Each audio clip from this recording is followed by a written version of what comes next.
Oh, kakak tak laki-laki. Tidak ada kakakku. Oh, adik, Saya yang adik. pertama. Oh iya. Kayaknya cita-citanya mau jadi polwan ini. Bukan. Jadi apa? Apa yang namanya itu? Ustazah. Bukan. Jadi apa, Ji?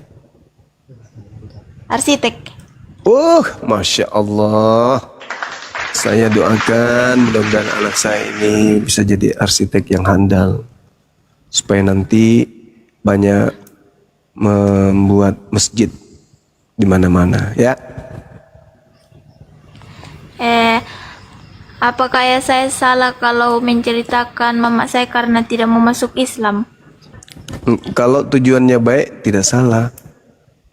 Misalnya ayah pertanyakan supaya kami mendoakan mama supaya lembut hatinya, supaya bisa mengenal Islam gitu, menyembah kepada Tuhannya Yesus. Kan Yesus bertuhan. Nah di Islam Tuhannya Yesus yang kita sembah, bukan Yesusnya. Kalau di Islam itu Yesus itu hanya hamba Allah, ciptaan Allah, bukan Tuhan. Yesus itu, makanya hidup kekal itu mengenal dia cukup hanya sebagai utusan saja. Kan tadi kita baca dalilnya toh, Yohanes 17 nomor 3. Jadi kalau Yesus mengatakan, bagaimana caranya kau bisa memperoleh hidup yang kekal? Ya, kenali aku sebagai utusan. Tapi di Kristen kenali dia sebagai Tuhan itu sendiri, itu salah. Jadi keliru di situ. Yesus mengatakan, kenali aku sebagai rasul. Nah, di Islam kita kenali Yesus sebagai rasul. Begitu. Ikut makin di Bapak. Nanti belajar-belajar tiap malam di sini sama-sama. Sedikit-sedikit belajar. Takut, Kak. Kenapa takut? Nah, mereka mamaku. Daripada Tuhan yang marahi nanti di alam kubur. Ikutkan nanti mama masuk kubur, kan enggak? Sesayang-sayangnya mama sama kita, kalau kita sudah pindah alam, mama tidak temani Ki. Nah, yang lebih sayang itu yang menciptakan kita. Maka kita harus lebih takut kepada yang menciptakan kita daripada mama. Meskipun kita takut sama mama juga, tapi takut sebatas manusia. Beda takutnya kepada pencipta. Kata Yesus, maukah aku ajarkan kepada siapa kamu harus takut? Takutlah kepada Allah yang sanggup membunuh manusia dan sanggup melemparkan manusia ke dalam api neraka jahanam. Kalau mama kan tidak bisa lemparkan kita ke neraka. Tapi kalau pencipta langit dan bumi, kita tidak sembah, malah kita sembah yang lain, lemparkan ke neraka. Gitu. Justru kalau kita sayang mama, kita harus ikut Islam supaya mama juga ikut. Jangan biarkan mama itu tetap jalan menuju ke neraka, kasihan. Kalau sayang kepada adik, sayang kepada orang tua, mama, maka harus masuk Islam. Karena kita sudah tahu bahwa jalannya mama itu kan keliru. Bagaimana caranya kemudian menyadarkan mama? Ya kita dulu yang selamatkan diri kita, baru selamatkan mama dan adik. Gimana mau menyelamatkan orang tua kalau kita sendiri nggak selamat? Nah sekarang tega ndak kita melihat orang tua itu menuju ke neraka hanya gara-gara ego, karena gengsi, karena egois. Kita tidak tega kan? Nah oleh karena itu pelajari dulu Islam, masuk Islam dengan baik. Setelah itu ajarkan mama pelan-pelan. Kan kita sudah tahu toh, tidak mungkin Tuhan mati, tidak mungkin Tuhan turun menjadi bayi, tidak mungkin Tuhan dibunuh oleh ciptaan. Itu nggak mungkin. Maka seketika itu ditolak oleh akal. Segala sesuatu yang ditolak oleh akal ya jangan dipercaya. Yang dipercaya itu ya masuk akal kan gitu. Intinya kalau sayang kepada mama, anak saya ini ya masuk Islam dulu, habis itu belajar. Kalau perlu mau pesantren, misalnya mau pesantren di Jakarta, mau jadi penghafal atau di mana gitu, nanti tinggal laporkan ke kita. Saya mau pesantren, Om, bisa ndak saya dimasukkan ke pesantren? Mengenai biaya jangan khawatir, kita akan biayai. Gitu. Nanti setelah jadi penghafal Quran, jadi orang yang benar-benar Islami, pulang ke rumah, kemudian ngajarkan ke mama. Ajak mama diskusi pelan-pelan. Kalau mama marah, hindarkan dulu. Jangan dulu berdiskusi. Nanti ada ruang di mana ada kesempatan ngomong Meki. Mak, Tuhan itu begini. Tuhan itu sebenarnya begini. Kita harus sayang kepada Yesus. Masa orang Romawi nampar, ludahin, seret, tombak, kita aminkan, kita iyakan, malah kita tepuk tangan. Jangan dong. Yesus itu kan harus kita sayang. Kita harus kasihi dia. Kita harus hormati dia. Maka tidak pantas kita percaya kalau dia itu mati. Dia itu diangkat oleh pencipta dan bumi, diselamatkan dari upaya pembunuhan orang-orang kafir terhadap dirinya. Jadi yang mati di salib itu bukan Yesus, tapi yang menggantikan dia. Begitu Ananda. Betapa disayangnya ini sama anak, sama ayah. Sampai Ananda ini diajak berdiskusi. Begitu nak. Dan kami juga di sini sayang sama Ananda ini. Siapakah anak mata? Saya, Iya. Ires. Siapa? Muiz. Ires. Abdul Muiz. Kok nama laki-laki? Hah? Ires. Oh, Ires. Oh, nama yang cantik, Masya Allah. Ires itu adalah singkatan dari Islam yang resmi. Ires.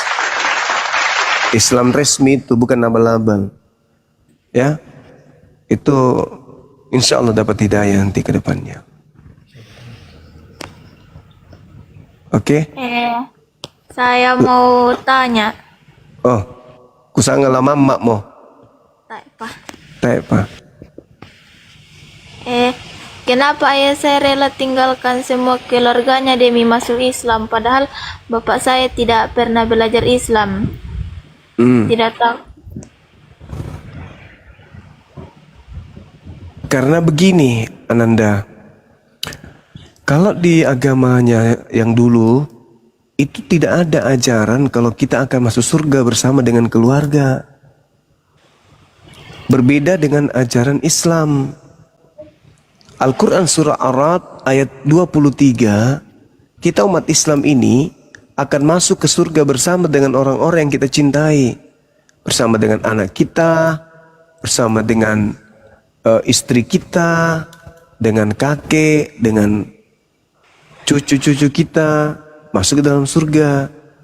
Sedangkan kalau di Kristen mati, ya hanya sebatas dunia saja. Setelah itu tidak ada lagi hubungan. Kalau di Islam tidak. Di Islam itu kita masih berhubungan di surga. Di surga itu kita hidup kekal bersama dengan keluarga-keluarga kita. Nah kalau di Kristen tak ada itu. Bahwa kita akan masuk surga bersama dengan anak, bersama dengan istri, bersama dengan suami, cucu. Enggak.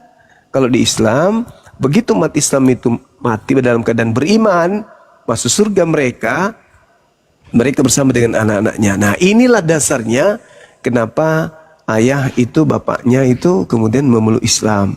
Berharap anaknya ikut, istrinya ikut. Sehingga bisa bersama-sama di kehidupan yang kekal. Di bumi ini, di dunia ini kita cuma sementara.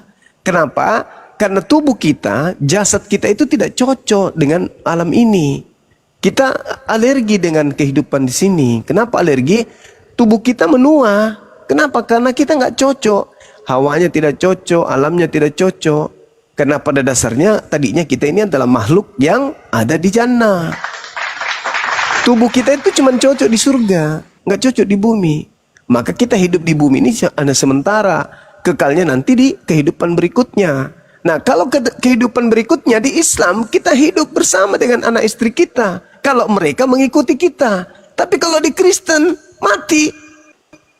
Ya, nggak sama-sama di surga, nggak ada ceritanya. Nanti kita akan sama hidup berumah tangga lagi dengan istri, dengan anak-anak. Nggak ada. Nggak ada di Kristen ajaran begitu. Jadi buat apa bersama-sama di bumi? Paling juga 78 tahun, 80 tahun maksimal di bumi. Setelahnya tidak saling mengenal lagi. Katanya sayang sama adik, katanya sayang sama bapak, katanya sayang sama ibu. Kenapa tidak mencari tempat kembali yang kembali di mana kita sama-sama di sana? Di mana tempatnya itu? Di surga. Surganya siapa? Surganya Islam. Kalau surganya Kristen, ada nggak begitu? Nggak ada. Di surganya Kristen itu yang ada hanya menyembah, memuji, menari, menyaksikan naga lagi perang. Itu. Menyaksikan Tuhannya kemudian kawin jadi mempelai laki-laki, wanita. Kristen jadi mempelai wanita. Gimana itu? Di surga kok cuma menyaksikan perkawinan Tuhan lagi. Sedangkan di Islam, ketika kita masuk surga, seluruh kenikmatan, seluruh kebahagiaan disiapkan oleh Allah di surga untuk orang-orang beriman. Nah, serba berkecukupan kita di sana. Kita tidak dilemahkan tua lagi di sana. Gak ada penyakit, gak ada cemburu, gak ada sakit hati, gak ada dendam, gak ada iri, gak ada dengki, gak ada. Yang ada hanya kebahagiaan. Bahagia terus. Dalam kehidupan kekal, kita tidak menua. Seumuran kita semua. Tidak ada yang tua, tidak ada yang muda. Seumuran kita semua. Dan di situ tidak ada lelah, tidak ada ngantuk, tidak ada sakit, nggak ada. Kita bahagia dalam kehidupan kekal. Bersama siapa? Diupayakan bersama keluarga dong. Maka dari itu Al-Quran mengatakan, ya ayyuhalladzina amanu qu anfusakum wa ahlikum nara. Wahai orang-orang beriman, jagalah dirimu dan juga keluargamu, anakmu, istrimu, cucumu dari api neraka jahanam. Jaga. Jangan sampai anak istrimu masuk neraka jahanam. Jangan. Jaga dirimu. Upayakan kalian masuk ke dalam surga. Jangan sampai mereka masuk ke dalam neraka. Itu di Islam. Oleh karena itu, kenapa ayah memilih Islam? Meskipun harus melepaskan keluarga besarnya. Demi untuk keselamatan beliau, ayah kita, dan anak-anaknya beserta istrinya. Oleh karena itu, anaknya diajak untuk mengenal Islam. Tapi tidak dipaksa. Tapi diperkenalkan Islam, diajak diskusi dengan baik, diperlihatkan contoh yang baik. Bahwa kita dicipta oleh Allah, oleh pencipta langit dan bumi, di atas muka bumi ini. Wa ma khalaqtul jinna wal insa illa liya'budu, kecuali hanya beribadah, beribadah dan beribadah. Makanya umat Islam itu kerjanya cuma ibadah doang. Ibadah. Kenapa? Karena dunia ini tempatnya ibadah. Nanti kehidupan berikutnya bukan ibadah lagi, tapi menikmati hasil ibadah. Kalau Kristen terbalik, di dunia tidak ibadah. Mereka hanya melakukan prosesi-prosesi, persembahan kasih kepada Tuhan, kepada dewa-dewa mereka, kepada sembahan mereka. Tapi tidak ada perintah dari Tuhan. Contoh, ibadah di gereja, ada nggak perintah Tuhan? Tidak ada. Ibadah minggu, ada nggak perintah Tuhan? Tidak ada. Natalan, nggak ada. Nggak ada perintah Tuhan itu. Mereka bikin-bikin sendiri. Nah, mereka di dunia ini tidak menyembah. Cuman bikin-bikin sendiri. Karena Yesus melarang, mengatakan, kamu bukan lagi hamba. Kamu bebas. Kristus telah memerdekakan kita dari kuk penghambaan. Tidak boleh lagi menyembah, kata Yesus. Tetapi anehnya, nanti di surga baru menyembah. Menari-nari, memuji-muji dalam kehidupan kekal. Coba nanti kalau masuk di surganya Kristen, memuji. Bagaimana caranya memuji di Kristen? Haleluya kan? Ikut-ikutan Yahudi. Haleluya, haleluya, haleluya, haleluya, haleluya, haleluya, haleluya, haleluya, haleluya. Coba memuji dalam kehidupan kekal begitu terus. Apa bahagianya kalau begitu? Jangan dulu 1 hari, 1 jam aja dulu. Haleluya, coba. Haleluya, haleluya, haleluya. Kalau tidak doer itu mulut. Ini dalam kehidupan kekal mau kayak begitu. Pret. Orang di bumi aja tidak bisa, apalagi di akhirat kehidupan kekal, nggak bisa. Nah, kebalik di Islam, di bumi dia ibadah, subuh dia ibadah, pagi dia ibadah, siang dia ibadah, sore dia ibadah, malam dia ibadah, begitu seterusnya sampai kiamat. Tapi setelah di kehidupan berikutnya, mereka nggak ibadah lagi, tetapi menikmati hasil ibadah, yaitu surga. Kristen beda. Di bumi ini tidak ibadah kepada Tuhan, merdeka dari penghambaan. Giliran nanti kehidupan berikutnya baru ibadah. Haleluya, haleluya, haleluya, haleluya, haleluya, haleluya, haleluya, haleluya, haleluya, haleluya, haleluya. Bayangkan itu. Kalau 1 tahun aja orang begitu terus, tidak makan, tidak minum, cuma menari-nari. Coba Anda habis ini, kamu praktek nanti, tutup pintu dari dalam, di kamar. Habis itu kamu menari 1 jam. Bisa enggak? Tidak. Nah, bagaimana nanti di surgamu itu menari seumur hidup dalam kehidupan kekal? Wih, betismu meledak itu nak. betismu meledak. Kalau kau menari terus dalam 1 tahun saja kau menari, kuku-kukumu itu pecah-pecah semua itu kukumu. Tulang-tulang betismu itu mengeras kayak pohon kelapa nanti. Kenapa? Bayangkan itu tidak ada kegiatan lain, cuma menari dok, menari sambil memuji haleluya, haleluya, haleluya, haleluya, haleluya, iya, iya, haleluya, iya, iya. Kami yang di surga kami tepuk tangan menonton.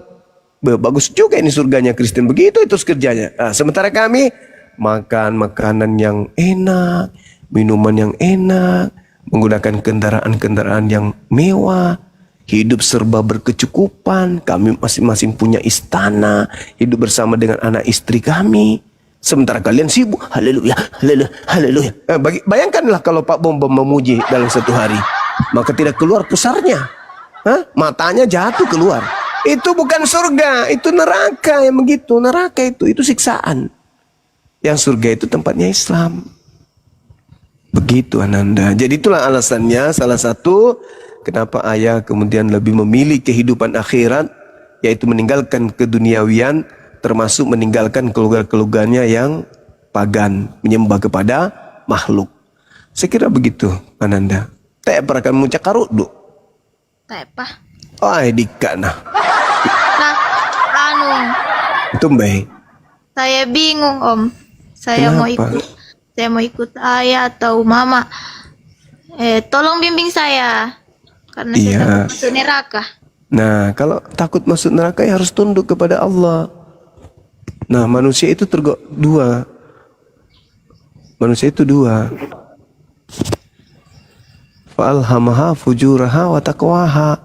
Manusia itu 2 potensi. Bisa dia jadi sesat, jadi jahat, bisa dia menjadi takwa. Nah, kita harus bertakwa kepada Allah. Kalau kita tidak bertakwa, keluar dari Islam. Kalau kita mau diatur sama Tuhan pencipta kita, kita harus masuk di Islam. Karena di Islam itu artinya ketundukan. Islam artinya berserah diri. Islam artinya selamat. Karena kita ingin selamat, maka kita berserah diri. Maksudnya berserah diri itu apa? Berserah diri, mengikuti, menundukkan diri, untuk kemudian hidup terpimpin oleh perintah-perintah Tuhan. Itu Islam itu di situ.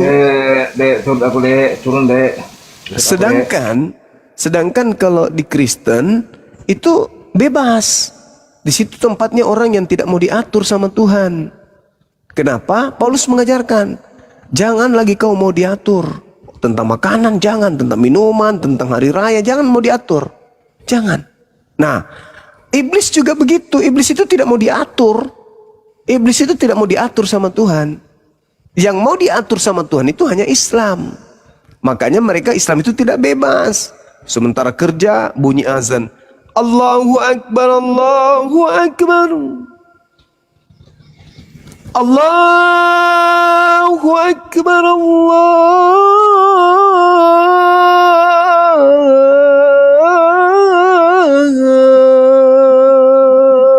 Akbar.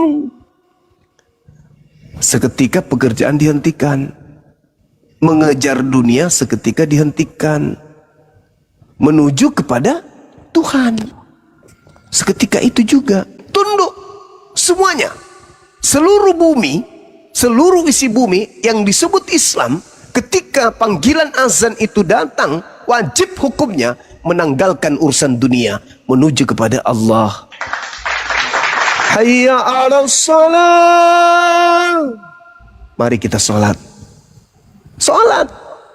Nah, itu orang yang mau terpimpin hidupnya untuk kemudian menuju kepada keselamatan. Lah yang di sebelah gimana dong? Sekali seminggu itu pun bukan ibadah. Mereka hanya melakukan prosesi-prosesi yang mereka buat-buat sendiri. Cuma datang nyanyi, mendengarkan, ya entah apa-apa yang didengarkan. Mengajak untuk perpuluhan. Cuma gitu-gitu doang. Nyanyi-nyanyi. Padahal Yesus tidak pernah mengajarkan itu. Nah itu, kalau mau masuk surga, takut ke neraka, maka harus tunduk kepada perintah Allah, perintah Tuhan. Di mana perintah Tuhan itu? Al-Quran. Sedangkan di Bible mana perintah Tuhannya? Di Lukas ada nggak perintah Tuhan di situ? Masa Lukas adalah Tuhan? Masa Markus Tuhan? Masa Paulus Tuhan? Mereka mencatat itu bukan firman Tuhan. Itu adalah hasil penyelidikan mereka, karya tulis mereka sendiri, itu bukan firman Tuhan. Dan mereka tidak pernah mengakui bahwa yang ditulis itu adalah firman Tuhan.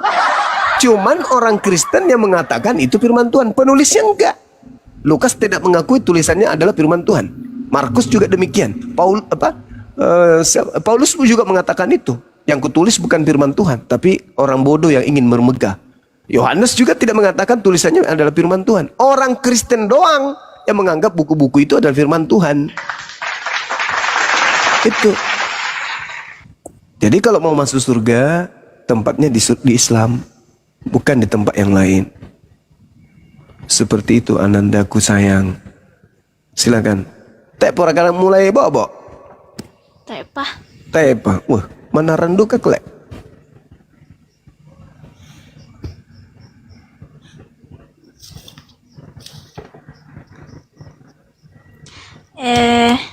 Om. Ya. Kenapa Bapak saya setiap subuh pergi ke masjid? Nah, karena itu ada perintahnya. As-salatu khairum minan naum. Lebih mulia sujud menyembah kepada pencipta langit dan bumi daripada tidur. Makanya ayah merasa terpanggil. Tuhannya yang memanggil, yang memberikan kehidupan sedang memanggil. Cobalah kalau kita dipanggil sama ibu, "Hei, sini." Gimana kalau kita tidak datang? Ibu marah kan? Nah, ini pencipta kita yang memanggil. Hayya 'alas shalah. Mari sholat. Pencipta kita yang memanggil, yang memberikan kita oksigen, yang memberikan kita mata, yang memberikan kita hidung, rongga dada, paru-paru, memanggil kita. Yang namanya hamba yang sujud, tunduk kepada aturan mainnya Tuhannya, yang kudu datang meskipun ngantuk. Kenapa? Karena kita harus menang. Menang dari mana? Menang dari iblis. Harus. Itu di Islam. Dan bukan cuman ayah, anak-anak kecil. Islam itu sudah diajarkan dari kecil. Mereka mendengarkan azan beranjak menuju rumah ibadah masjid. Nah, kalau di gereja, Ananda ini ngapain?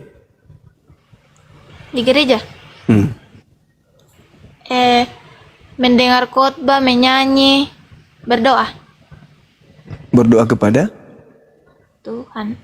Tuhannya siapa? Tuhan Yesus. Nah, sedangkan Yesus ketika turun ke bumi, justru dia berdoa kepada Tuhannya juga. Ini kesalahan fatal. Ini kesalahan fatal. Berdoa kepada manusia yang justru bertuhan kepada pencipta langit dan bumi. Kesalahan itu, Nanda. Itu salah besar. Yesus mempraktikkan apa? Beribadah menyembah kepada pencipta langit dan bumi. Kok kita justru menyembah dia? Kan tidak nyambung. Begitu loh, Ananda. Jadi adalah jalan yang terbaik. Karena Bapak sudah masuk Islam, bersyukurlah kepada beliau. Wujud dia cinta, sayang pada kita. Maka beliau rela kemudian melepaskan akidahnya, agamanya yang lama, demi untuk keselamatan anak-anaknya dan istrinya. Lawang disambut itu, disambut upaya orang tua kita. Salami, cium tangannya. Ya, tidak selamanya ayah kita itu ada. Esok hari yang ada tinggal kenangan. Ada masa di mana kita akan mengatakan, ayah, begitu banyak tempat sandaran di bumi ini, tapi tempat yang paling indah untuk bersandar adalah pundakmu. Tapi kalau ayah sudah tak ada, mau ke mana? Ayah adalah manusia pertama yang ada di dalam hidup kita ini, yang rela mati untuk kita. Ayah di tempat kerja dibentak, dimaki-maki sama atasan. Kadang dipermalukan di tempat kerja. Dipermalukan. Terkadang air matanya keluar. Nangis, emosi, kesal. Tapi ketika dia mengingat anak gadisnya di rumah, keringatnya itu tak ada artinya. Air matanya itu tak ada artinya. Dimaki di hadapan orang. Dicaci maki, dipermalukan di hadapan orang. Demi anak gadisnya, semuanya itu bukan beban. Dia rela. Ketika dia pulang ke rumah senyum seakan-akan dia hebat. Tapi di luar sana dia mengais-ngais. Rela dia menahan lapar. Rela dia menahan kemudian malu, dipermalukan sama temannya. Demi untuk kita anaknya di rumah. Itulah ayah. Dia tidak mampu kemudian mengurai kata. Dia tidak mampu kemudian menyusun kata-kata untuk melampiaskan kasih sayangnya kepada kita. Tak sanggup ayah itu untuk berpuisi, untuk berpujangga. Tetapi dalam hatinya, manusia yang paling sayang terhadap kita itu adalah ayah selain ibu. Itu ayah rela. Dia mau mati kayak di luar. Dia mau ngapain kayak dipukul, ditonjok. Demi untuk supaya anaknya bisa bertahan hidup. Ayah lakukan itu. Ayah lakukan apa saja untuk kita. Tidak ada yang kemudian ayah tidak lakukan demi untuk kita. Bahkan membunuh pun demi untuk menghidupi anak-anaknya. Seorang ayah itu berani. Nah, kalau dalam hal duniawi saja mereka berkorban sampai jiwa raga, apalagi tentang keselamatan anak-anak di akhirat. Di akhirat. Itu saking pedulinya orang tua kita. Dulu, karena kebetulan saya pondok, saya pernah mondok 6 tahun. Terus saya pulang ke rumah, saya kultum di rumah, di tengah-tengah abang-abang saya dan adik-adik saya. Orang tua saya pada saat itu masih hidup. Apa kataku? Wallahi saya sambil bercucurkan air mata. Saya bilang gini sama mereka. Ayah, ibu, saya panggil papa sama mama. Papa, mama, kakak-kakak, adik-adik sekalian. Bersyukurlah karena kita masih sama-sama gitu. Masih ngumpul, masih makan bersama, masih bersenda gurau bersama. Ada saatnya nanti di antara kita pergi duluan. Ada masa nanti kita tak bisa kumpul seutuh sekarang ini. Ada abang, ada adik, ada mama, ada papa. Ada masa nanti kami akan kehilangan papa atau papa yang kehilangan kami. Begitu juga sebaliknya. Oleh karena itu kita masih utuh seperti ini. Yuk maafkan ketika ada salah kami. Kami juga sebagai anak maafkan ketika ada kesalahan ayah, mama. Mereka menangis, kami menangis, pelukan, rangkulan. Sambil memohon doa supaya kita tetap bersama di dunia dan di akhirat. Tidak lama kemudian mama tiba-tiba tahun 2000 meninggal dunia. Kembali lagi terulang. Saya katakan ke tengah-tengah keluarga saya ketika saya kultum. Biasa habis maghrib atau habis subuh. Aku bilang, ayah masih ingat apa yang saya sampaikan beberapa saat yang lalu? Di antara kita akan pergi. Ke depan begitu lagi. Ke depan ada lagi kita nih satu persatu dipanggil oleh Allah untuk menghadap. Maka mumpung kita masih ada sekarang nih, yuk mari kita saling menyayangi, saling mencintai. Makanya keluarga dari bini saya itu heran, keluarga-keluarga heran. Bahkan anak-anak saya sendiri heran. Ini abah kok gak pernah marah sama adiknya? Kok mereka ini bersaudara kok gak pernah saling sikut satu sama lain? Mereka kok tidak pernah saling membenci dan mereka kok saling membantu? Anak-anak saya aja iri melihat saya dengan adik saya, dengan abang-abang saya. Orang serumah di sini heran. Loh kapan pernah ya kita bisa melihat orang ini ada ribut kah atau keles kah? Mereka bertemu kayak teman, kumpul, bersenda. Karena kenapa? Kami udah dididik dari kecil, dari orang tua kami. Tak ada marah-marahan, tak ada dendam-dendaman, saling membantu satu sama yang lain. Tidak ada kemudian rasa benci dalam hati. Sesalah apapun kakak saya, sesalah apapun adik saya, tetap benar. Begitu juga beliau. terhadap saya, mereka terhadap saya. Sesalah apapun saya tetap benar. Bagaimana mau ada kebencian? Nah, itulah yang ingin saya pesankan kepada Nanda ini. Mumpung orang tua kita masih ada, yuk manfaatkan situasi, suasana untuk kemudian mengikuti, membuka diri. Jangan dulu masuk Islam kalau memang masih ragu. Tapi berikanlah ruang, bukalah hatimu, berikan ruang untuk ayah berbicara, dengarkanlah apa yang dia sampaikan. Kalau Ananda merasa itu salah, katakan salah. Kalau Ananda mengatakan itu benar, katakan benar. Lalu mengambil sikap. Kalau yang dikatakan ayah, papa itu benar, silakan lakukan. Terima, sepahit apapun. Karena kebenaran itu terkadang pahit. Tapi pahit belum tentu racun. Terkadang pahit itu obat. Dan begitu juga kepada mama. Sebenar apapun mama, kalau itu salah jangan juga diikuti, tidak boleh. Biarpun orang tua kita kalau salah jangan diikuti. Biarpun orang lain kalau benar diikuti. Apalagi ini masalah keselamatan di akhirat. Maka itu sangat-sangat kemudian sakral. Maka bagaimana caranya kita menelaah? Ingat pesan Om ini. Kristen mengatakan agamanya benar. Islam juga mengatakan agama Islam itu benar. Lalu bagaimana cara untuk memilih? Mana yang benar di antara keduanya? Yang benar-benar. Untuk menilainya, mana yang masuk akal. Itulah yang paling benar. Kristen boleh mengklaim agamanya benar. Islam juga mengatakan agamanya benar. Bagaimana menentukan sikap? Lihat mana yang masuk akal. Kalau Kristen masuk akal, berarti Kristen yang benar. Tapi kalau Islam yang masuk akal, berarti Islam yang benar. Itu kuncinya itu di situ. Siapa yang rasional? Siapa yang masuk akal? Kenapa? Kita ini manusia disekolahkan STK, SD, SMP, SMA, kuliah dan seterusnya. Untuk apa? Untuk menjadi orang yang benar. Apa yang kita pakai? Kenapa kita sekolah? Untuk mengasah otak. Kenapa harus otak? Supaya kita berakal. Kenapa kita berakal? Supaya benar dalam hidup. Kalau begitu, dalam hal beragama, kenapa kita tidak gunakan akal? Supaya kita benar selamat dengan agama yang benar itu. Kita memilih makanan dengan akal. Memilih pakaian dengan akal. Memilih teman dengan akal. Memilih barang dengan akal. Minuman dengan akal. Tapi kenapa giliran memilih agama kita tidak menggunakan akal? Semuanya harus dengan akal. Kenapa? Karena kita bukan hewan, kita bukan binatang. Akal kita dikasih oleh Allah agar kita sampai kepada Allah. Orang yang berakal akan sampai kepada Tuhannya. Orang yang tidak berakal akan sampai kepada neraka. Sembarang dia sembah. Biar bukan Tuhan dia sembah juga. Oh sudah dilihat, oh jalan di atas air. Wah ini Tuhan ini. Oh dia menghidupkan orang. Oh Tuhan ini. Padahal itu hanya mujizat doang. Tuhan itu bukan menghidupkan satu manusia. Tuhan itu menghidupkan alam semesta. Itu baru Tuhan. Kalau hanya manusia menghidupkan satu manusia, itu hanya mujizat. Bukan Tuhan itu.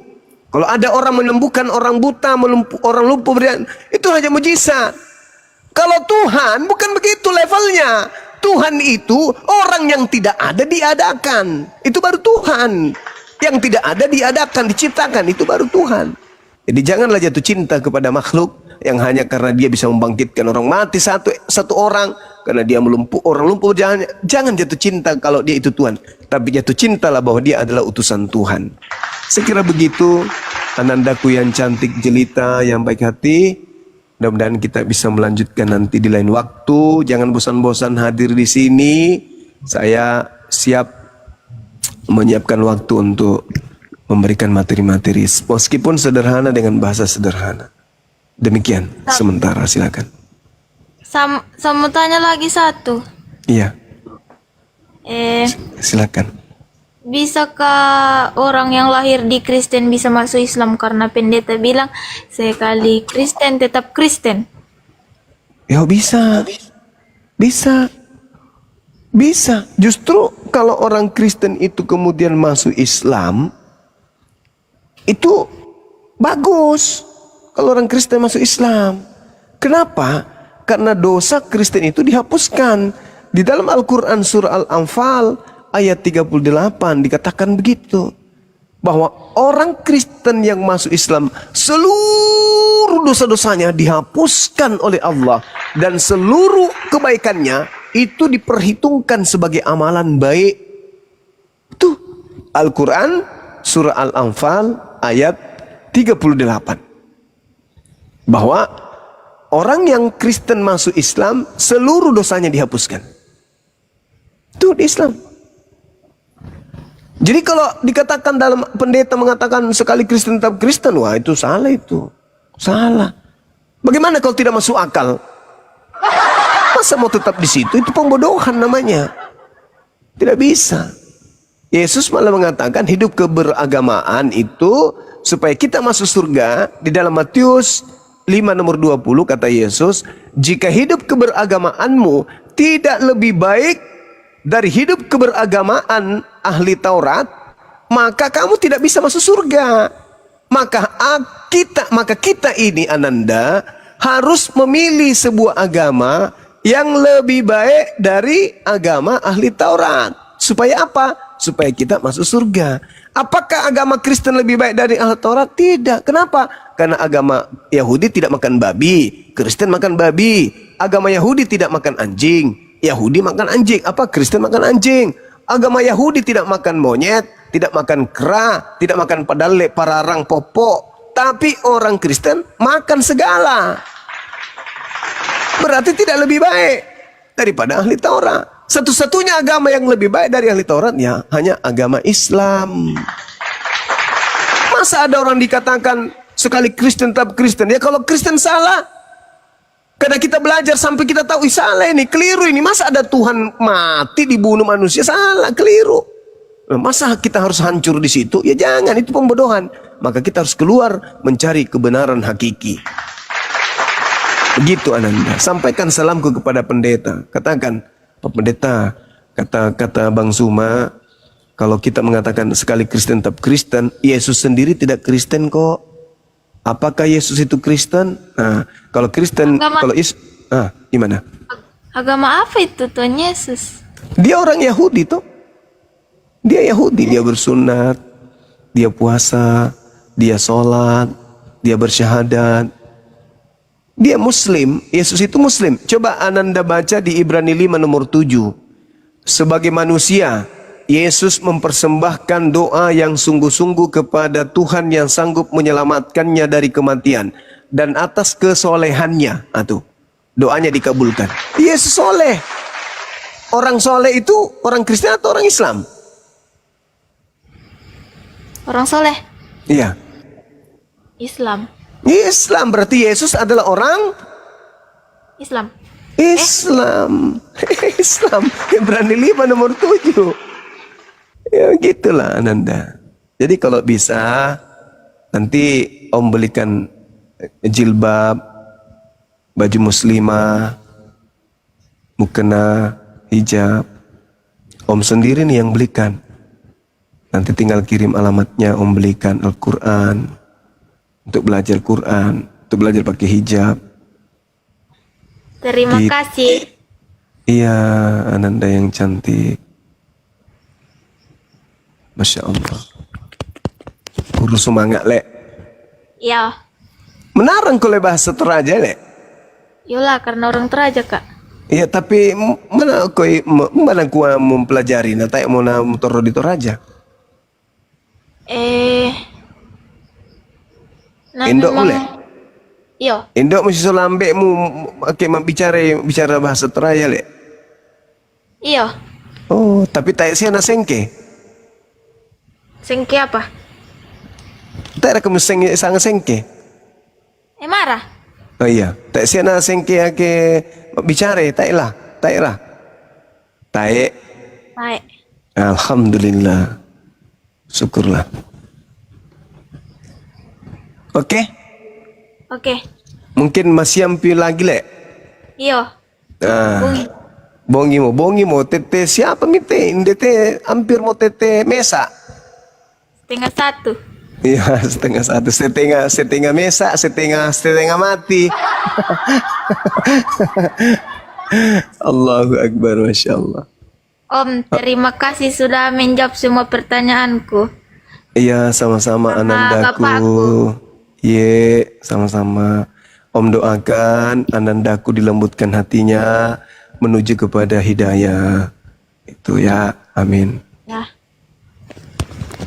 Mama mikiolo, matindro makiolo, matindo maki. Laman joki masikola masiang. Le. Iya. Ya, terus Ibu. semangat. Oh libur, oh di kana nyaman namoya. Oke, teman-teman, itulah tadi ananda kita yang mencoba untuk sedikit belajar tentang hal-hal dasar keislaman. Mudah-mudahan beliau bisa dapatkan hidayah. Kita doakan beliau nanti bisa menjadi tokoh yang besar untuk negara kita ini dan juga menjadi tokoh yang besar untuk agama Islam. Amin ya rabbal alamin. Saya kembalikan kepada host dan terima kasih kurus semangat ambek. Mudah-mudahan ya teh anak ta Muraisia ta masalah ngake dilembutkan hatinya oleh Allah Subhanahu wa taala insyaallah. Terima kasih kur budak teh bang. Ya, sama-sama samune.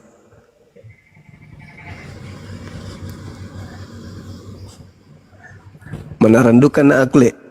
Menarang. Waktu menatai na. Ya teh darah aku teh den darah Toraja, den duka darah Bugis, den duka darah Mangkasar. Komplit sempurna. Karena memang saya itu sebenarnya kalau kita bicara silsilah ya, saya itu bukan orang Indonesia asli, tapi darah saya itu adalah darah ini pencampur antara Sudan dengan Dubai. Kenapa? Karena bapak saya orang Palopo, mama saya Bugis Bone, jadi Bone Palopo campur gitu, jadi tidak asli gitu, campuran. Begini bang, mungkin apa namanya? Saya mau bertanya ini, kan bang. Oh ya, kura bapakku Toraja, ibuku Makale. Jadi Singkam menjo. Ustaz Alif monitor.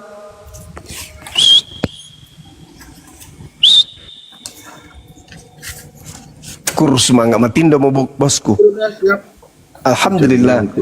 Sudah stabil Ustaz Alif? Belum stabil Ustaz Alif sinyalnya Gerunda. Ya, Dinda Alif monitor kah? Atau mau istirahat kah? Saya tinggal 1 watt ini. belum stabil sinyal beliau. WA saya Berputar-putar ini ya. Enggak, udah stabil itu Ustaz Alif, udah stabil. Sudah. Udah. Oke. Lalu monitor Ustaz. Satu pertanyaan Dinda, satu pertanyaan aja Dinda.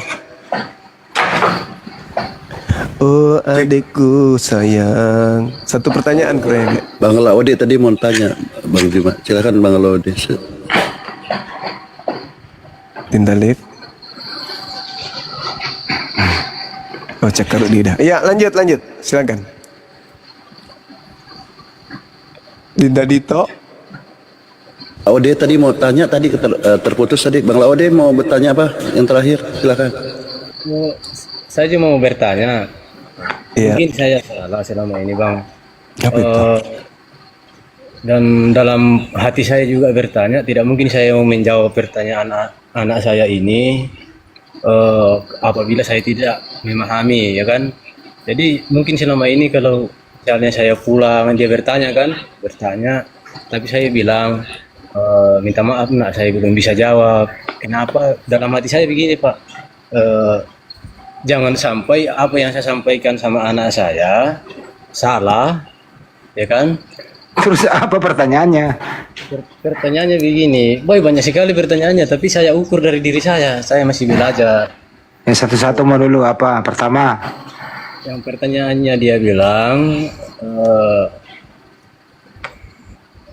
siapa Tuhan Bapak begitu, tapi saya jawab ya pencipta langit dan bumi, itu aja saya jawab karena Iya. saya Udah benar itu, udah betul. pertanyaan ini, tapi takutnya nanti dia pergi ke gereja cerita-cerita sama temannya, bilang bapak saya bilang begini, itu yang saya waspadai begitu.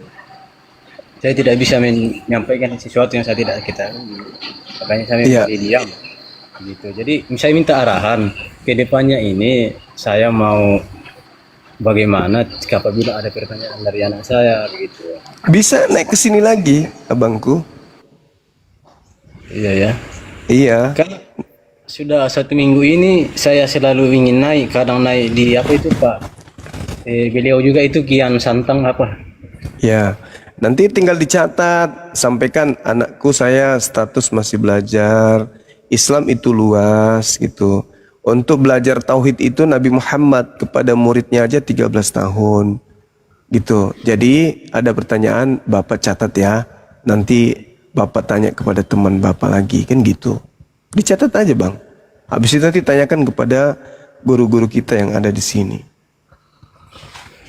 Sempat juga sih bertanya, bilang apakah Bapak tidak larang saya pergi gereja, kan begitu. Tapi saya bilang saya tidak larang. Cuma intinya cari di agama kamu apakah Yesus memerintahkan seperti saya diperintahkan sholat, saya sholat. Ya, betul.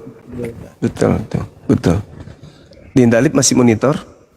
Aku monitor Gurunda sebenarnya, cuman suaraku hilang-hilang. Oh, udah bagus Dinda. Normal kayaknya Kita ini sekarang.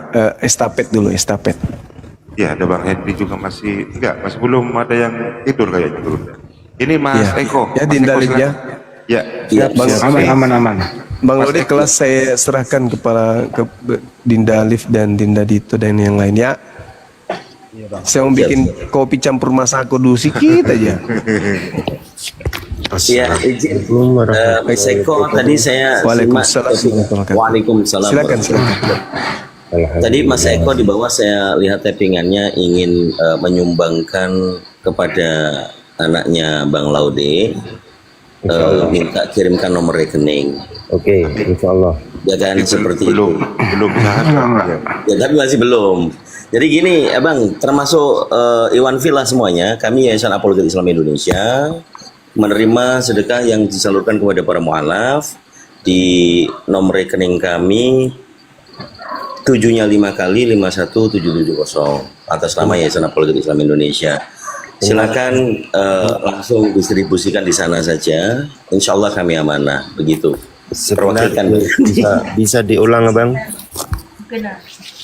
ya 7-nya 5 kali 51770 51 770. Silakan Bang Henry kasih catatan untuk mualaf gitu ya, biar tidak salah pintu. Silakan Bang Henry. Bang Henry. Udah bener itu, udah bener. Terima kasih abangku. Iya, sama-sama. Sama-sama abangku.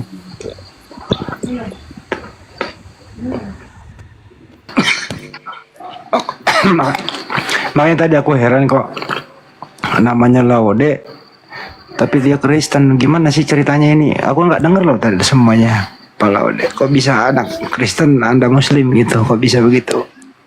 Oke, saya jawab Bang ya.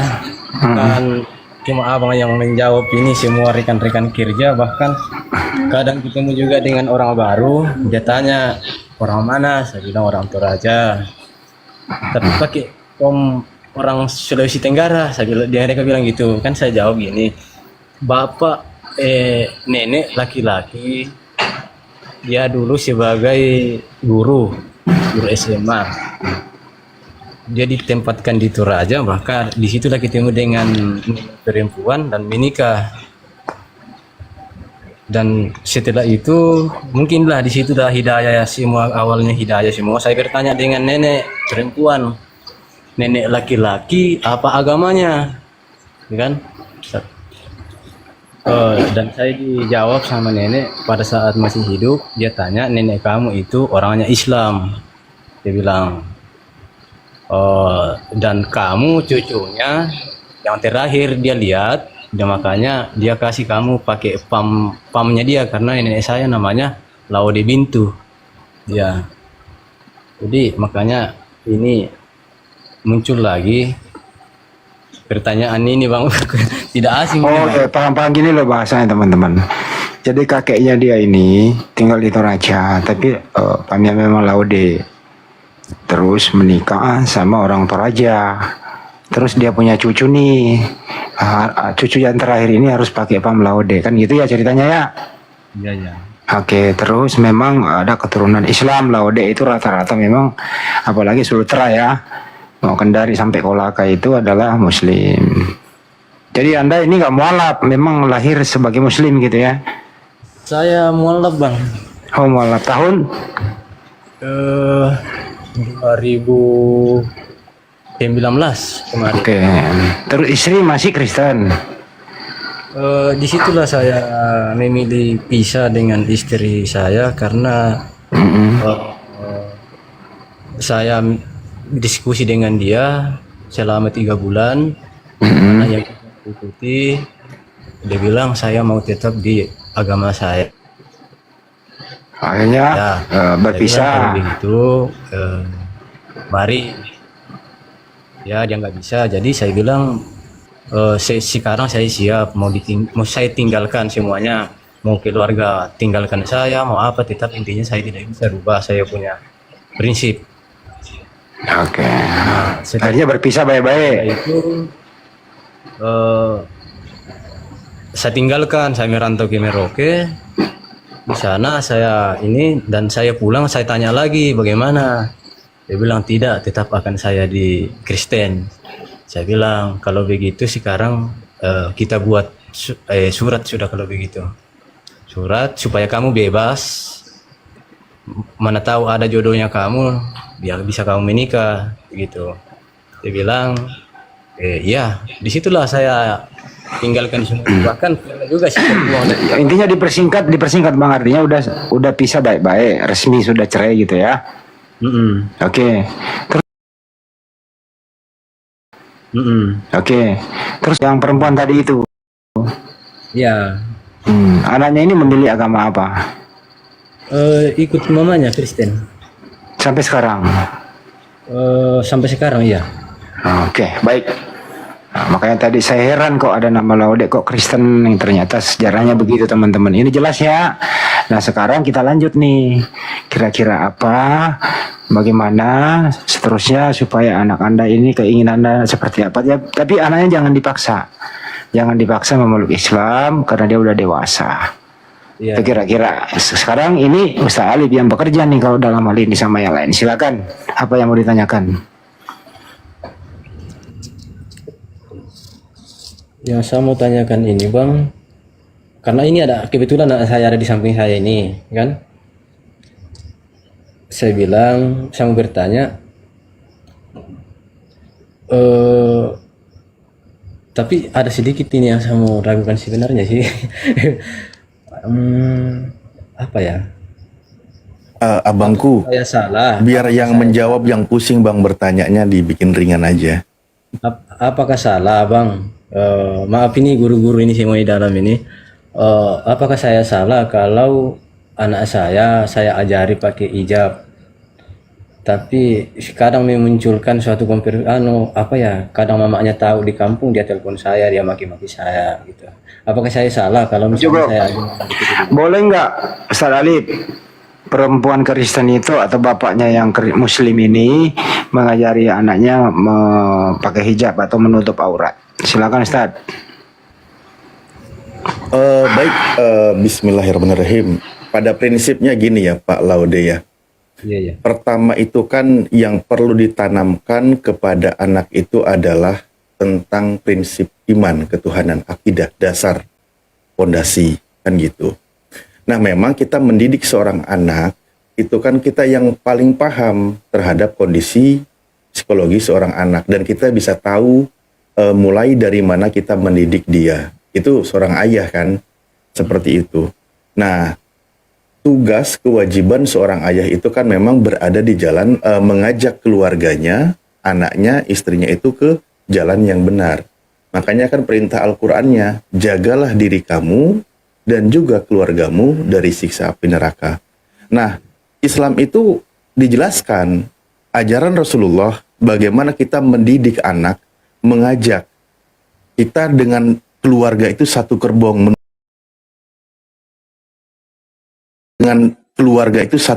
menuju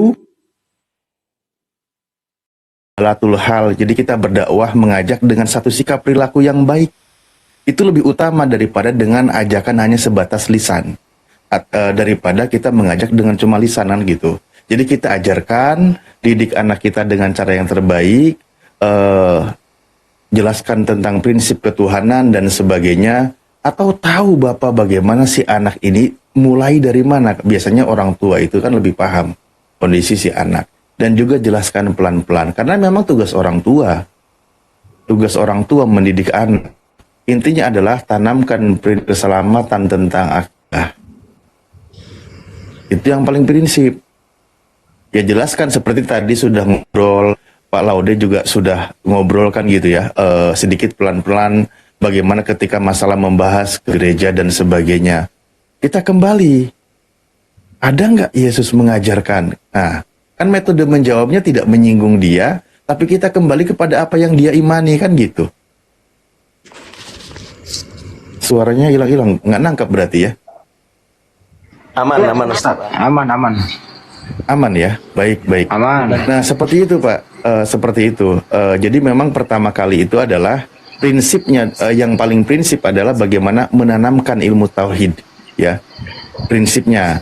Tapi metode dakwahnya bisa Bapak terapkan dari tadi mengajak seperti itu, menutup aurat, itu kan untuk kebaikan si anak. Nanti dia akan menemukan sebuah nilai-nilai Islami kan gitu, yang bisa diterima secara akal sehat oleh beliau.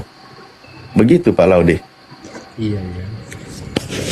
Maka dari itu Ustaz, saya berpikir juga, karena dia kan berteman dengan teman-temannya rata-rata pakai kerudung. Disitulah saya berinisiatif untuk bilang, coba kamu belajar pakai kerudung. Dia bilang, saya orang Kristen Pak. Saya bilang nggak apa-apa, biar kamu nggak kena matahari, langsung di itu. Kasih data 1 Korintus 11:26. Ya itu tadi sudah dibahaskan dengan Bang Zuma kan, diperintahkan menggunakan telekung lah kalau bahasa itunya kan ya, di dalam bahasa kekristenan, atau Tudung. tudung dan sebagainya kan gitu. Nah maksudnya saya itu adalah ketika tadi menyampaikan ini tentang dakwahkan seorang ayah kepada anak. Prinsip tujuannya adalah menanamkan ilmu akidah. Metode caranya, monggo silahkan dengan cara Bapak yang Bapak paling tahu keadaan anak. Seperti itu.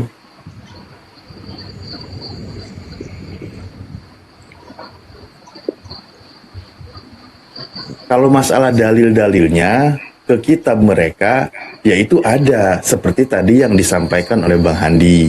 Di dalam kitabnya teman Kristen. Cuma begini, kita ini kan punya tujuan.